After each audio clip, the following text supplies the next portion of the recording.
Well, good morning, folks, and welcome back.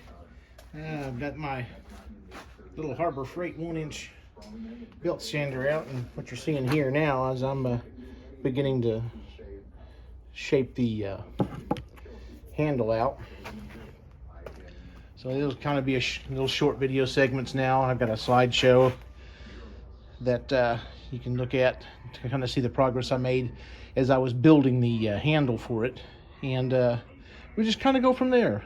So anyway, stick around and stay tuned.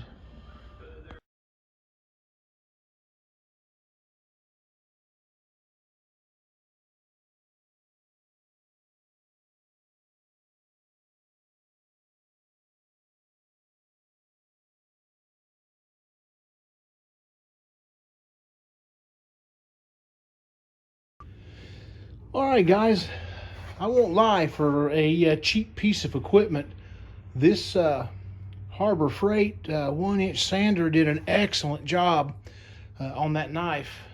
I can't complain about it, and I'm glad I got it, because it sure does make the handle making a lot easier and a lot neater.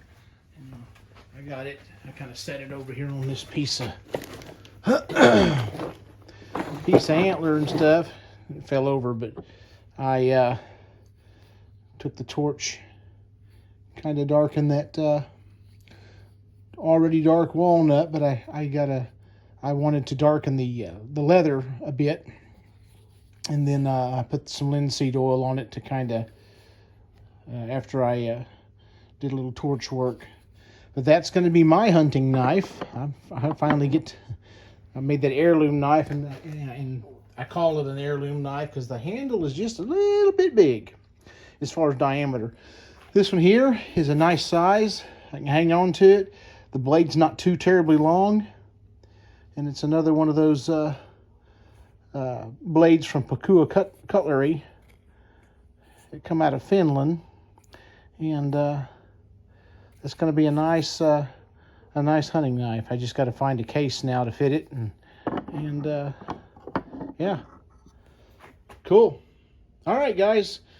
If you like the video, give it a thumbs up, share it, and of course, I do invite you to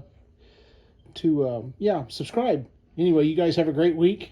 Opening rifle season is this weekend, so hopefully I can get my crap together and come up with a decent video. I've got the GoPro ready to go, and I think this camera's going to work good as far as my new cell phone. So anyway, you guys have a great week, and I will catch y'all on the next video.